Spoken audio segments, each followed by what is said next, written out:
Hola, voy a dar continuación a la lectura Los brotes de la milpa. El relato. Habiendo gobernado durante 52 años, el rey Tecpancaltzin acordó abdicar a favor de su hijo natural, Meconetzin, llamado también Topiltzin, que a la sazón tenía más de 40 años y era un hombre sabio y virtuoso. Había otros señores de su linaje que también merecían haber sido nombrados sucesores, y que entonces se encontraban muy lejos de Tula, a más de 200 leguas de distancia, gobernando sus señoríos junto a la mar del sur, hacia Chalixco. Por ello, al abdicar, Tecpancaltzin concibió una forma apropiada de gobierno y convocó a los señores Cuautli, Maxtlantzin y a otros muchos para informarles que sus sucesores serían su hijo Topiltzin y los dos mencionados, que los tres serían cabezas del reino, pues los tres gobernarían Tula sobre todos los demás reyes y señores, sus vasallos, que ese poder lo transmitirían los tres a sus hijos y a sus nietos como señores que eran, que de los tres el gobernante supremo sería su hijo Topiltzin. Los otros dos reyes estuvieron de acuerdo, aceptándolo como una excelente disposición, por lo que juraron como superior y monarca a Topiltzin, con todas las ceremonias que ellos usaban. Esta jura fue el año Ome-Acatl 2 Caña, que corresponde al 937 de nuestra era. A los 40 años del gobierno de Topiltzin, comenzaron a aparecer en la tierra y en el cielo las señales que había pronosticado Huemac. El rey había cometido pecados muy graves en los últimos de estos 40 años, y su mal ejemplo cundía por toda la ciudad de Tula y por las provincias, ciudades y territorio de los toltecas. Las señoras que iban a los templos y a los santuarios en romería se revolvían con los sacerdotes y cometían otros pecados graves y abominables. Una señora muy principal de Cholula fue a visitar los templos de aquella ciudad. Fue a un templo dedicado al dios Ce-Acatl, en donde estaban dos sacerdotes, uno llamado Escolotli y el otro Texpolcatl. Estos sacerdotes profesaban castidad, y era gravísimo si la quebrantaban. Así, viendo Texpolcatl que la señora también tenía voto de castidad, la requebró y tuvo relaciones con ella, de donde nació un hijo que se llamaba Ixcax. Este Ixcax y sus descendientes fueron heredando la dignidad de los sacerdotes supremos. Los inventores de todos estos pecados fueron dos señores poderosos, valientes y grandes hechiceros, llamados el mayor Tezcatlipoca y el menor Tlatlahuiqui Tezcatlipoca, que los toltecas después los tuvieron por dioses. Ellos fueron, por medio de sus artes mágicas, quienes persuadieron al rey, a los cortesanos y a los vasallos de cometer todos estos pecados feos y abominables. Un día, yendo el rey por sus jardines y bosques, halló un conejo que andaba por allí y que tenía cuernos de venado. También encontró un colibrí libando el néctar de las flores, armado con un gran espolón. Como el rey había visto el libro sagrado que había mandado pintar Huemac con los prodigios de las desgracias, tuvo grandísima pena y llamó a los sacerdotes de los templos para pedirles su parecer y consejo ante aquellas señales de la total destrucción de los toltecas. El remedio sugerido fue la celebración de grandes fiestas y sacrificios para aplacar la ira de los dioses. Así se puso en práctica con grandes ritos y ceremonias. Pero al año siguiente fue el Se-Kali o Se-Kali, uno casa, nuestro 984, llovieron cereales y peces, y al mismo tiempo el castigo divino llegó como grandísimos aguaceros, huracanes y sapos que caían del cielo, con lo cual se destruyeron la mayor parte de sus edificios.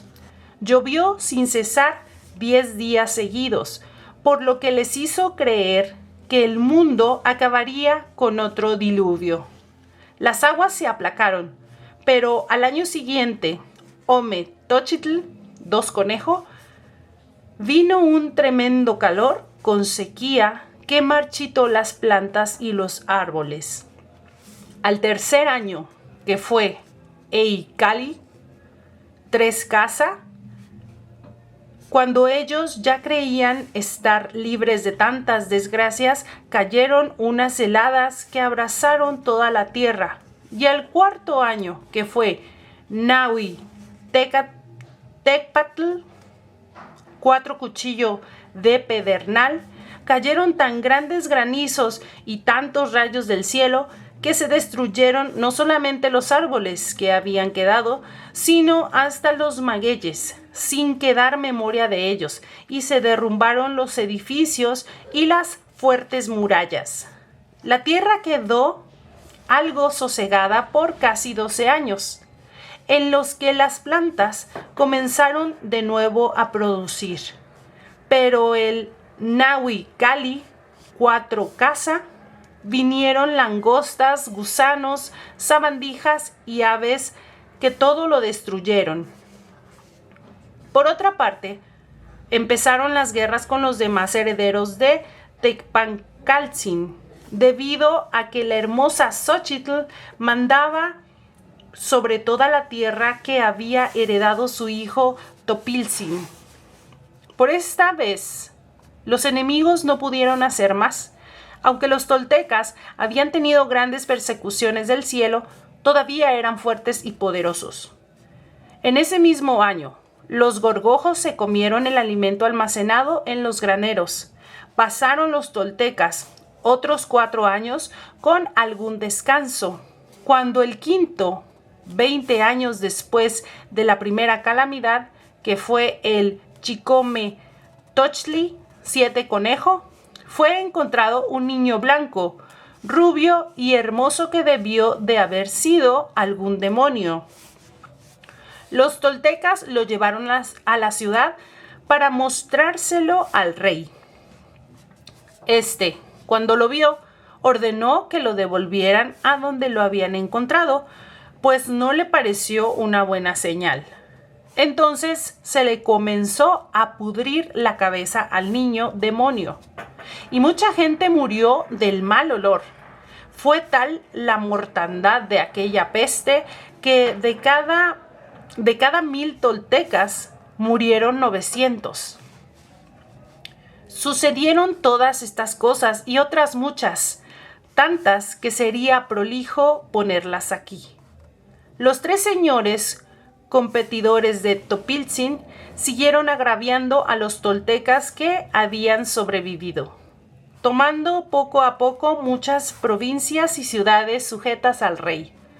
Desde ese tiempo se estableció por ley que si nacía alguna criatura muy blanca y rubia, fuese sacrificada a los 5 años de edad, orden que se mantuvo hasta la llegada de los españoles. Pasados algunos días de haberse sosegado la peste, y viendo Topiltzin que sus competidores se iban apoderando de sus tierras y provincias, ordenó que se les enviara con 2 embajadores un gran presente de oro, mantas, joyas y piedras preciosas, y una maqueta de un tlachtli o cancha de juego de pelota, del tamaño de una sala mediana, cuyo diseño estaba formado con 4 clases de piedras preciosas: esmeraldas, rubíes, diamantes y jacintos, y por pelota un carbunclo. Con todo esto les mandó decir que calmaran su enojo, porque bien sabían las penalidades que estaban pasando los toltecas, que recibieran este juego de pelota, el mayor tesoro que Topiltzin poseía, y que conforme a la cancha y sus 4 clases de piedras preciosas, en plan de igualdad, todos ellos 4 gobernarían sus reinos de aquí en adelante en grandísima paz y conformidad, y que el carbunclo serviría para tirar y jugar con él como una pelota entre los 4. Al primero que le tocara en orden, tomaría el mando, y lo que él dispusiera lo tendrían por bien hecho los otros 3, con lo cual vivirían de acuerdo ellos y sus descendientes. Con estas palabras, Topiltzin trató de impedir que por algún tiempo aquellos señores terminaran de quedarse con todo, ya que al llevarse aquel tesoro verían todo lo demás muy arruinado y enferma la tierra. Cuenta la historia que este presente fue el mayor tesoro que se vio en esas tierras, como cosa que era de toltecas, y era tan grande que para poder llevarlo tuvieron que contar con 180 toltecas, que ocuparon 140 días en llegar más adelante a Chalixco y a Quillahuistlán, Yalmoyan. Cuando los embajadores llegaron, los reyes competidores se holgaron al ver el tesoro, pero no por esto desecharon sus pretensiones. Por esta ocasión despidieron a los enviados de Topiltzin con un discurso fingido, diciéndoles que ya no intentarían hacerle más daño, que retirarían sus ejércitos, y otras palabras ni muy buenas ni muy malas, sino cautelosas, con las que los embajadores regresaron muy tristes a dar la respuesta a su señor. Aunque a Topiltzin no le gustó mucho lo que le dijeron, se consoló con lo que el tesoro quedará allá, pues sus reinos y señoríos quedarían libres de las agresiones mientras ellos riñesen por aquella joya. A los 21 años de su gobierno, en el año de Seacatl, 1 Caña, en 998 de nuestra cuenta, los 3 reyes competidores de Topiltzin llegaron a la ciudad de Tula con un gran ejército, haciendo burla de todos los toltecas como gente destrozada. Entraron a la ciudad y Topiltzin los recibió mandando que se les diese todo lo necesario. Una vez más trató con ellos la paz y conformidad, pero ellos no quisieron llegar a un acuerdo y le dijeron que aprestara y llamara a los hombres a las armas. Topiltzin, al ver que la situación no tenía remedio, les pidió tiempo para prepararse. Era ley de la guerra entre ellos que antes se avisaran con algunos años de anticipación para que todos estuvieran debidamente prevenidos, orden que se guardó hasta el tiempo de la llegada de los españoles hasta esta tierra. Sus enemigos le contestaron que le daban 10 años de plazo y que al término de ellos se encontrarían en batalla en Tultitlán, con lo cual regresaron a sus tierras, pues en las inmediaciones de Tula no había sustento suficiente para la tropa. Cuenta la historia que este viaje lo hicieron los 3 reyes con sus ejércitos para ver el estado del territorio de Tula y de los recursos con que contaba los toltecas para resistir. En los últimos días del año, Matlactli Tecpatl 10 cuchillo de pedernal, que fue el 1008 de nuestra era, volvieron los 3 reyes con un ejército mayor que el primero. Para entonces, Topilzin ya contaba con 2 ejércitos muy grandes, uno de ellos en tierras tlahuicas, casi a 100 leguas de Tula, y el otro en Tultitlán, donde él quedó. Había tenido tiempo para armarse y prepararse, juntando hombres por todas las ciudades y provincias, y aún mujeres que cargaban con la comida, ya que no había gente suficiente. Al aviso de los exploradores, salió con su ejército a recibirlos en combate, y confrontados los 2 ejércitos, se dio la batalla una y muchas veces, muriendo muchos hombres de ambas partes. Así duró la guerra 3 años continuos, y al último de ellos fue vencido Topilzin por falta de pertrechos y refuerzos. Habían muerto también de parte de los toltecas muchas matronas, ayudando a sus maridos en la lucha contra los enemigos. El año C. Tecpatl, 1 cuchillo de pedernal, que era el 1011, huyó Topilzin, en tanto que los enemigos alcanzaron al viejo rey Tecpancaltzin y a la hermosa Xochitl, y los mataron a puñaladas. Topilzin se refugió en una cueva de Chico junto a Tlalmanalco, donde no pudieron alcanzarlo. Los 3 reyes vencedores, viendo muertos a sus enemigos y despoblada la tierra, tomaron las grandes ciudades y saquearon los templos y palacios, volviendo después a sus reinos con el despojo, pues consideraron que las tierras toltecas estaban demasiado secas para dar fruto. Topilzin residió en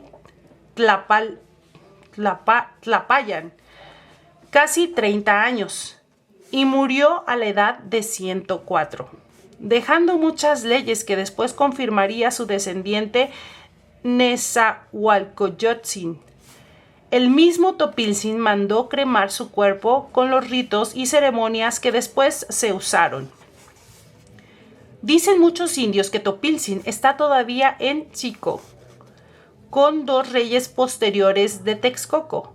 Sus descendientes, Nezahualcóyotl y Nezahualpiltzintli, y con el Tlatoani de Tlatelolco, Moquihuitzin. Dicen que están vivos, aún porque fueron los más valerosos de cuantos reyes han tenido los toltecas y los chichimecas. Bueno, pues hasta aquí dejamos la lectura hoy. Muchas gracias.